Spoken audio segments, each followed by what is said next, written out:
Hey guys, Scotty Wrench is back with you. We've got the rear wheel hubs done on the VW. It's now time to change the drive axles, which are clicking and popping when we turn the locks. So I'm going to do a quick video on what I'm putting together here. Stay tuned.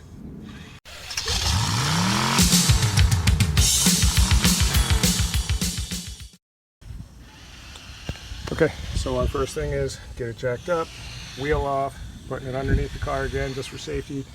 Again, we're not going to spend time under the car, so I'm not bothering with the jack stand. I've already removed the engine cover from under here, which took a T25 Torx bit just to get on their bolts just like that one.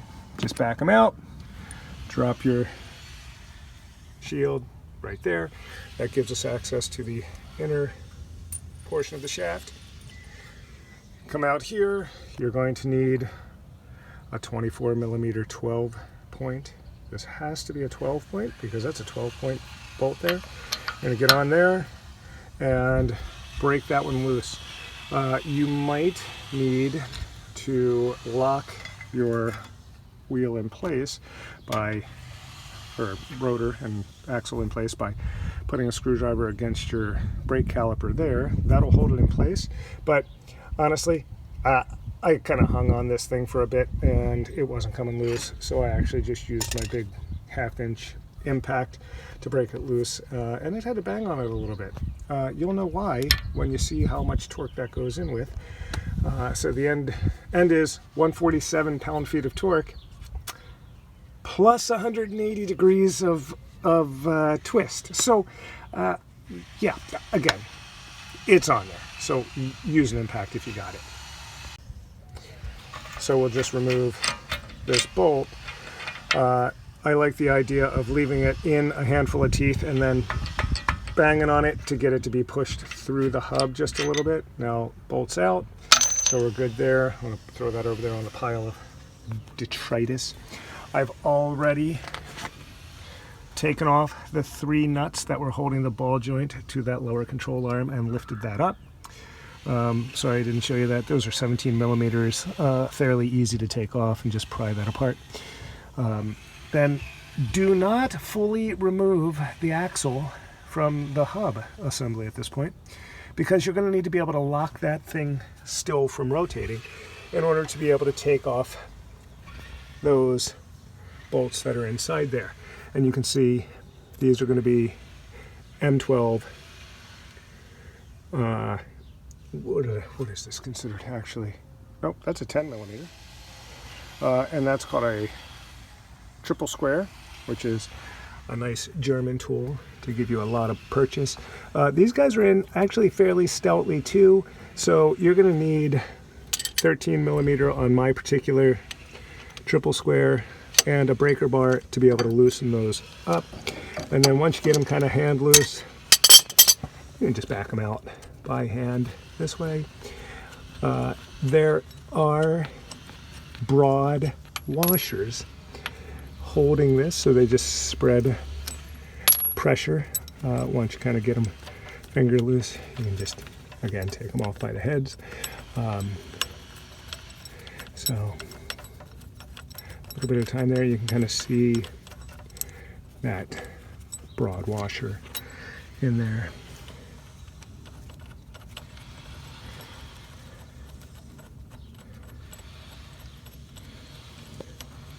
And per everything on the German car, their bolts are, I don't know, 4 inches long. So anyway, there's the assembly. Like I said, 4-inch long bolts. No, okay, not quite. And then the spreader washer. So we got 6 of those to take out. Becomes much easier to actually rotate the assembly to get things down where you can reach them by just turning from inside of the vanes there.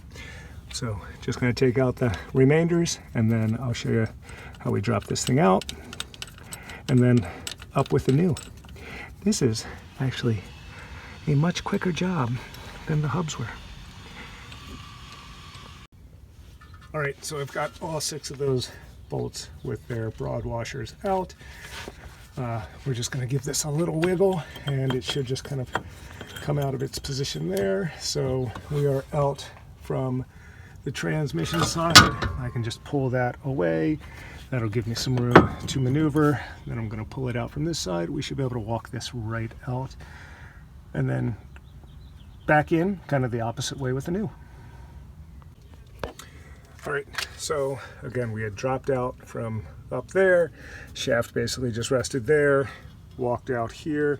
I actually used a 6-inch extension just to kind of drive through to push the rest of that shaft out. Dropped it out, just took it straight out. Now, we've brought the used shaft over here, okay, and we can see it's got a dust cover on the inside where the new one does not.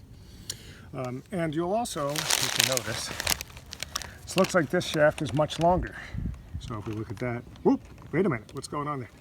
Well, the new shaft actually has an axle nut to go on rather than an axle bolt. So that's just going to go through into the shaft. This will be sticking out of the hub, and we'll just put it on with the axle nut instead of having the bolt that had to go inside. So that's a female receiver. This is a male, and we'll just use the nut on the end. So I was kind of wondering why my new shaft came with a bunch of grease. Well, now I know. I actually have to pack the inside CV and then put that dust cover onto this assembly. So, again, new one comes with new gasket for inside of the dust cover as well. So, got a little bit of assembly to do. I'll show you the finished product in just a second. So if you're really particular, you'll use brake clean and clear that out. I'm not really particular, so I just used a rag. All right, so I've just recessed the CV joint there. We're gonna open up the grease pit here, start packing it in, make sure we get it as deep as we can. Then on with our dust shield and seal. Time to make a mess.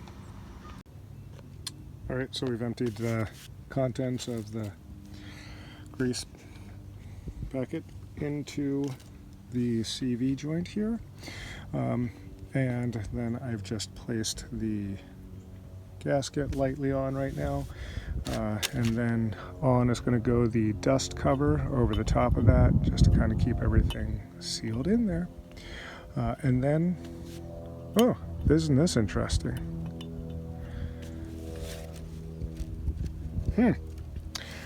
Look at what we've discovered. That is a different diameter. What do we have here? What kind of mess do I have here? This is not the correct axle. All right, so that was kind of enlightening, but as I showed earlier, the other shaft had the axle nut instead. Well, that's, whatever, that could have worked. However, the diameter for the dust boot, this inner CV joint, was completely the wrong diameter. It was smaller, and actually a smaller radius of those 6 holes, which means, and each of those holes was drilled slightly smaller. So the bolts that went through that one to mount it were thinner and would not actually bite those holes at all. They just slid in and out, in and out. So effectively what they sent me was an incorrect part. Even though, as I just checked, it supposedly lined up with the part number that's on this original. So anyway, I'm back to square one, which is kind of frustrating, but I'm just going to bolt the old one back in. I've repacked the inner CV axle, or the CV joint, and gotten the seal back on. I don't know, maybe that'll quiet it down. I doubt it, but gotta reorder parts. I love when the suppliers don't get it right. Their catalog is wrong. Their supplier is wrong. I don't know where the mistake is. But according to their listing, this part should have fit. But it doesn't. Alright, so basically all I've done is reassembled the old one back in. I did repack the inner boot, the inner CV, as I said. These go in, it's kind of a pain in the ass actually.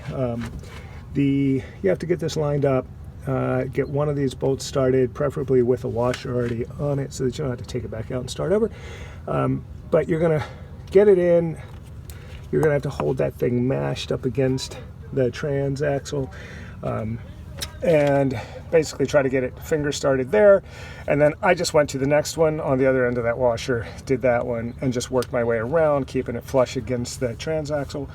Got them at least finger started, and then I threw a 1/4 inch torque wrench on it to take them up to 7 pound-feet.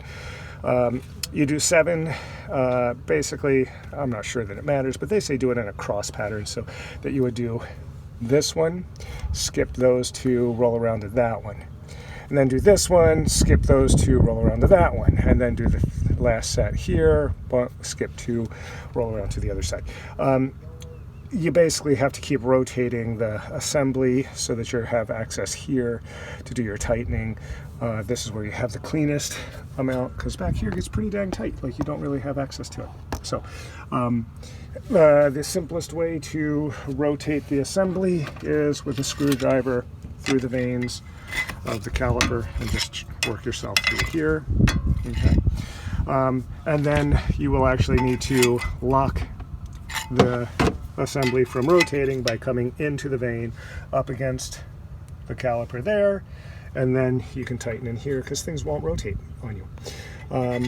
Once you get it up to 7, then you go through and do it again, opposites again, so start with 1, do the side opposite, then the next side opposite, then the next side opposite.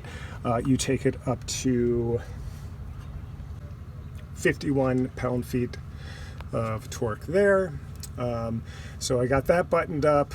I brought the axle into the hub here, started the threads on the axle bolt, but didn't snug it all the way up because you still have to get the ball joint to be mounted and locked in, which also ends up being a little bit of a pain in the butt. I ended up using a second jack underneath of the rotor to lift the assembly up here, and then I could move the lower control arm down just a bit, rotate the ball joint to align it, and then slide it back up into place. Those nuts here on the ball joints, they get torqued at 44 pound-feet. And then you come out to the axle bolt. Again, you're going to need to lock it in place here with screwdriver, lock on there. You're going to use that 24 millimeter 12-point. Wind it up to 133 pound-feet of torque, and then add another 180 degrees of turn, which again, you're going to need at least 200 pounds of body weight to be able to do that on a breaker bar plus an extension. But do the best you can, just snug that mother down. Anyway, I'm sure I'll be back at this once I get the correct parts. Not too happy with that supplier today. That's just, what a waste of my time. Anyway, this is Scotty Wrenches signing off for right now. At least you saw how to do it. It just helps if you have the new parts put in there. So I might go through it again. Maybe I'll skip this side and show you the other side because it is slightly different. So I might not show you the driver's side again, although I will have to do it. Anyway, again, remember to like and subscribe. Always appreciate it. Any comments you have, leave them down below. We'll talk with you soon. Bye-bye. Hey, don't forget, before you mount the wheel, put your splash guard back up. This is just a friendly little reminder so that you don't have to do things twice like I do. I'm making mistakes so you won't have to. See you soon.